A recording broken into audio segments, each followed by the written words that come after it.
नमस्कार, मी सुनील घनवट, हिंदू जनजागृती समिती महाराष्ट्र आणि छत्तीसगड संघटक. तुळजापूरच्या देवस्थानातील जमिनींच्या संदर्भातलं जे घोटाळ्याचं सूत्र होतं हे वारंवार समोर येतं आहे.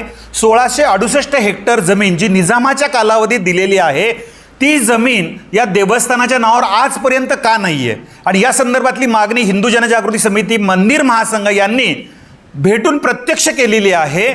या संदर्भात महाराष्ट्र सार्वजनिक ट्रस्ट ॲक्ट 18, 19, 21 आणि 22 याच्या अंतर्गत अधिकारांचा वापर करून ह्या सर्व जमिनी पुन्हा देवस्थानाच्या ताब्यात घ्याव्यात. मंदिराची व्याप्ती संपूर्ण देशव्यापी आहे. केवळ महाराष्ट्रातच नव्हे तर गोवा, कर्नाटक, आंध्र प्रदेश, तेलंगणा, मध्य प्रदेश अशा अनेक राज्यांमध्ये ह्या जमिनी असण्याची शक्यता आहे. याचीही चौकशी करावी, त्या जमिनी सुद्धा देवस्थानाच्या ताब्यात घ्याव्यात.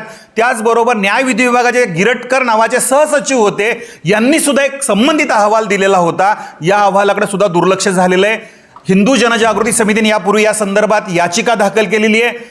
पुण्यामध्ये 20 जुलै 2026ला या जमिनीच्या घोटाळ्याची चौकशी करण्यासाठी समिती श्रीमती शीतल तेलगी उगले यांच्या नेतृत्वाखाली नेमलेली आहे. यांना आमचे जे अधिवक्ता आहेत ॲडव्होकेट पूज्य सुरेश कुलकर्णी यांनी नोटीस वजा निवेदन दिलेलं आहे आणि याकडे गांभीर्याने पाहावं असं सांगितलेलं आहे.